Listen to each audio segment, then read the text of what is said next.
up there at the car wash. But thank God I drive a V8 S10 so I can get there in time.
2014 or so, I started building my truck, and it hit a dead point.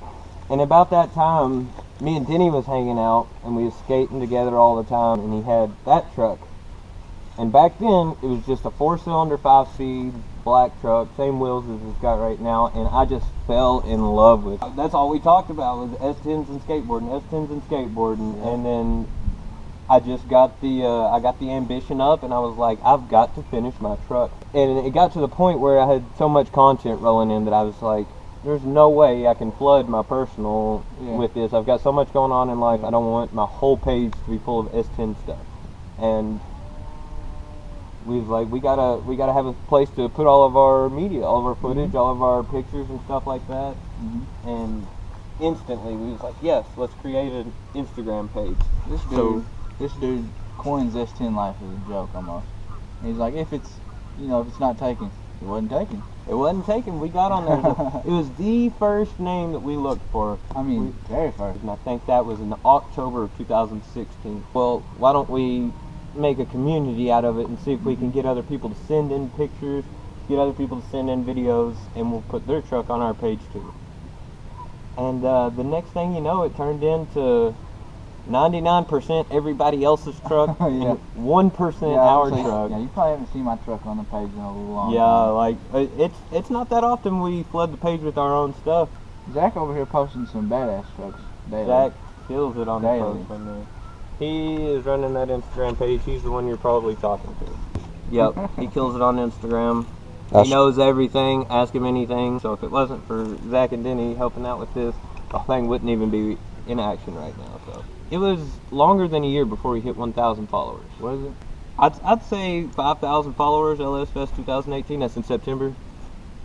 And right now it's February 2020, and we're about to hit 20,000 followers. So thank all of you out there for being a part of this and helping support us. Yeah, if it wasn't for you guys, we wouldn't be doing it. So that's right. It's great to have everybody join in. We love posting everybody else's stuff up. We love all the unique stuff that people send in to us. It's absolutely amazing. There's so many things that have been sent into S10 Life that I have never seen anywhere else. Yep. So many of you have so many creative ideas. It's absolutely mind-blowing. I'm about an hour and a half from S10 Life headquarters. Actually, I didn't get to meet Denny until LS Fest 2019. Yeah, like 6 months ago, 5 months ago. LS Fest 2018, he was LS swapping his truck. Yeah, I missed it by 2 days. Dope. And I had my LS swap S10 at LS Fest, and I met Jarrett. Yeah, we talked on Instagram for a while. And I finally met, and I talked about becoming an admin, and they laid out some rules for me, and I read them, and I said, I can do that. I just want to add this. Since Zach has been in here, we've gained what? How many followers? In an insane amount. Year. Yeah. So That dude's putting in work. Yeah, that dude killed it. I like He's that. putting in work on the track too, so. And then he invited me to the track one day, and I'd never been to the track before. And he invited me to the track, and I wasn't sure about it when I read the message. I was like, I'm a little nervous, never been there. I don't know if I want to go, but I want to go. Zach talked me into going. I go to the track, had the time of my life. Can't wait to go back. But hung out with Zach there, got to talk to him about S10 Life a little bit more. And I knew right then I had to bring him on board. No doubt about it. I mean, this guy here, he's a guru of S10s. He knows about it. If you've got a question about it, ask him. He'll tell you. And within a year, we have doubled our followers. We're almost at 20,000. And I'd say another year from now, we'll probably double it again. I mean, we are growing fast. Faster than I would have ever imagined. We are the #1 page on Instagram for S10s and S-Series. That thing come so far in 2019. Yes, it has.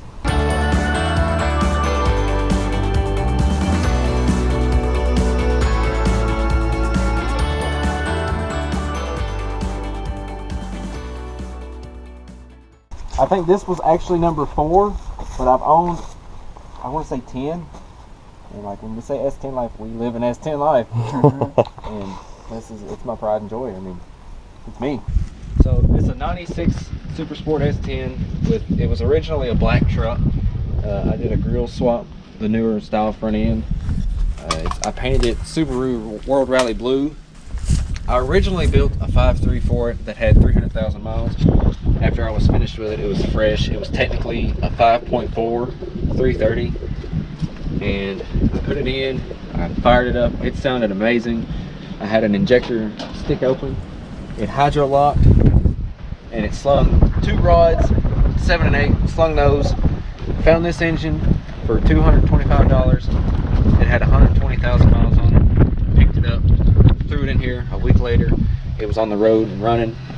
It's a Gen 3 5.3 with a Brian Tooley Racing LS1 Stage 3 cam. It's not a truck cam. It has a Trailblazer Super Sport intake, 92mm throttle body, built 4060E with a Vigilante 4000 stall, stock suspension, stock rear end. I have Headman long tubes. It has a nitrous outlet plate system. It's a wet shot. It's on a 150 shot. It makes just shy of 500 horse. It's been a best of 7.3, 738 in the 8th mile, and I've got new slicks, and I've got this new torque converter I have to try out at the track, so I'm looking forward to running maybe a 690. It gets 20 miles to the gallon. It's got capabilities to drive every day. I don't because I love it. It's got the Blazer brake swap on the front. It's also got the stock ZQ8 wheels that are the clear removed and polished out. No sway bar up front for drag racing purposes. So on this truck, it was a factory SS with AC, and the AC worked great, but I didn't want to do AC on the big motor because I was leaning more towards, racing application. So I deleted the AC completely. You can get these non-AC heater boxes on like Canadian S10s because who needs AC in Canada? Saves a whole lot of room in there too. Let's compare to. I was about to say, dude. Let's compare. No room in mine. Wow. Holly makes a heater box that you can get that is notched already for your head to go in, and if you want to keep AC, like I know a lot of people do, you can get that box to put on there and not have to modify anything. Ready for it? Yep. Ooh. Rubbing the roll pan. Ooh, it sounds so good. I've never been here when I bought it. I've never seen a nose set like it, and I love it. This little brake right here came from whenever I was loading my Banshee into it when it was stock. My rear tires were so wide. I think it's a 20-gallon tank. Cool. But it seems like it only holds about 10 because big cam gets really bad mileage. And my box to cover my battery for the winter. I like it. It works. And he's got that see-through nitrous bottle right back here. Whenever I bought the bed was supposed to be for a pro street truck. It was going to be a big tire truck, so they tubbed it out. And they lost interest in the truck, I guess, and they sold the bed, the cab, the hood, everything to me. And I just haven't haven't painted everything yet. Well, From the factory, this is factory, so that would have been right there, and it would probably came out to about there on, Wow. on a step side. so you could put a lot bigger tire in there if you trimmed up your frame. Yeah. If I back half of this, it could fit a big tire. I also have a battery disconnect here. They say if your battery is in any location other than stock, it has to have shut off on the rear of the vehicle for safety reasons. Like if you wreck, they can come up, turn it off, just like that. This is a street scene shaver. They say you have to notch part of your frame, like cut a very small section of it off. You have to delete that, and then it's pretty much direct bolt on, and remove the step brackets, because the step brackets, they come out to like there. Because it was like, it came out to there. It looks way better with no step on it from the back. Oh, I completely agree. Especially with a 27, 28 inch slick. It is lowered 2 inches in the rear, over factory, and I want to say stock in the front. Tuned by Holmes Tuning in Cox's Creek. Okay, so this is an ultra gauge. It tells you all your gauges, like my mile per hour, RPM, the throttle position, 100% throttle, your voltage, your coolant temp. And I've got it set to say mile per gallon. But you could go in here and you could check codes, hit no active codes. You could go in, you could clear any codes. You can select what gauges you want. So what, you got just 2 buttons you're hitting back there? There's 2 buttons. There's an up and down over here, and then there's a select right here. Okay. And you select gauges, page 1, and then it has the whole list of any gauge, anything that you want to see. I have coolant temp on that page. So anything that's connected to your computer, that thing is reading it. The only thing that I haven't seen that this thing reads is transmission temperature, and for some reason oil pressure. Intake pressure, RPM, mile per hour, all this. Instantaneous mile per gallon. That could be disheartening. You put it to the floor and it says you're getting like 2 gallons per mile. Timing advance, I really should try to figure that out. Does it record data? No, I wish it would. Okay. To give you a rough estimate on your ETs and stuff? Yeah. Performance. See, oh, it'll no do kidding. Very cool. The 0 to 30, 0 to 60, 0 to 100 kilometers, mile per hour, your 1/8 mile, and your 1/4 mile. The only bad part about it is if you spin, it starts reading. This is the mini controller. This is the arm switch. And then this is the purge switch. So you can have a bunch of different settings in there? Yeah, this thing will tell it'll tell the nitrous when to come on, like what RPM, how long to wait until the full shot is in. Yeah. When to stop spraying, when to start spraying, all that good stuff. Man, that's cool. It's a really safe system. So you hit that little button right there and she spits out the purge? Yep, that purge solenoid's over there. Wide open throttle, it's spraying the house down.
believe it or not, this motor was actually underwater for 9 days, completely submerged in a big old Suburban. Creek water at that. 5.3 liter 2004 2005 block L59. It doesn't have the flex fuel injectors in it anymore. They were ruined. But like I said, it was underwater for 9 days, and then it was locked up for 2 years. You could put a shaft on the harmonic balancer, and you could stand on it. Wow. I swear to God. That's how locked up it was. I mean, it moved like a 1/4 inch. But camshafts, actually a 4.8 camshaft that I had laying around. Lifters and shit's out of the other motor. They're all junk now. I need to put a big old cam like Zach's got in it. But who doesn't need a cam like that? Right. I'm thinking VTR stage 4, just for the noise, just for the noise. And the horsepower. And the horsepower for sure. Horsepower. 2014 Camaro muffler on it. Stupid quiet. People think it's a 4-cylinder all the time. I know, right? So I put a cutout on it to scare people. You might be able to see it. It actually holds water whenever I pressure wash it. It's stainless steel though. Alright, what we got here is a custom made shifter. Basically just linkages put together. I can't get the damn thing out. I need insulation in there, but it works, it's functional. Bang gears all day. The little cigarette lighter works here. Super Sport Monte Carlo. Super Sport Monte Carlo console. 2002. It's nothing too fancy. First, second, third, fourth, overdrive, reverse. I got my first S10 in 2011. Since then, I've probably had 8 or 9. Right now, these are my 3 trucks. I've got my 88 model V8 5-speed posi-track truck, suitable for daily driver. I've got my bone stock 4.3 4-wheel drive in the floor 5-speed. And then I've got the new project truck. This is a 96, 1 owner, 138,000 miles, clean title, 4-cylinder 5-speed. Absolutely great quality truck. There's some things that's wrong with it, but it's going to make an awesome truck for somebody. I'm going to fix it up and hopefully sell it to somebody on S10 Life.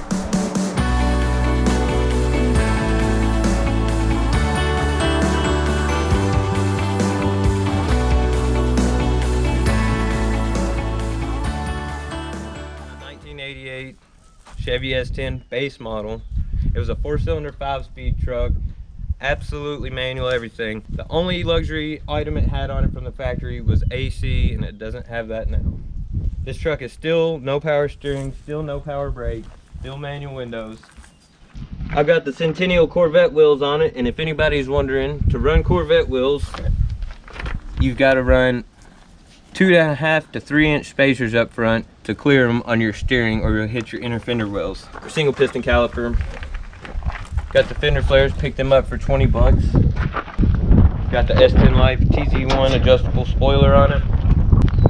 Still completely usable truck bed. The only thing that's different about it is I put my battery back here with some all thread and a battery clamp. Run the cables up there. Got to put some weight back here because there's nothing back here. Got 305 tires on the back of it, Nittos. They need to be replaced, but they were good tires when they was new. Smith's Racecraft Assassin bars, and people mistake them all the time for cow tracks. They're not cow tracks. They're a little bit different, and they're actually more customizable and about $30 or $40 cheaper. 27 mile a gallon. Made it to be a daily driver, and it does great. And the only reason I don't daily drive it anymore is because I live on this farm here, and this 4-wheel drive 4.3 5-speed truck just can't be beat on the farm. If I'm gonna have a truck, it's gonna be an S10. And we plant about 1,000 acres. We got probably 400 or 500 head of cattle, and just endless responsibilities 7 days a week. Put it that way. The dash is completely destroyed underneath, so I put this mat over it. Took out the factory radio bezel and vents to put in some manual gauges. Got my water temp, got my oil pressure, got my voltage. I've got my glow shift boost gauge down here. This is my Jegs hot rod heater. I deleted my heater core. I'll show you guys that in a minute. This is my 2-step switch. That's the switch for the heater. Really bare bones in here. Got the Cavalier seats, $50.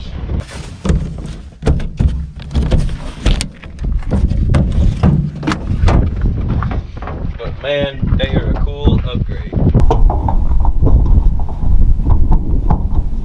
I've never used a spray gun before. This is my first time. I've never painted a vehicle before. This was my first time.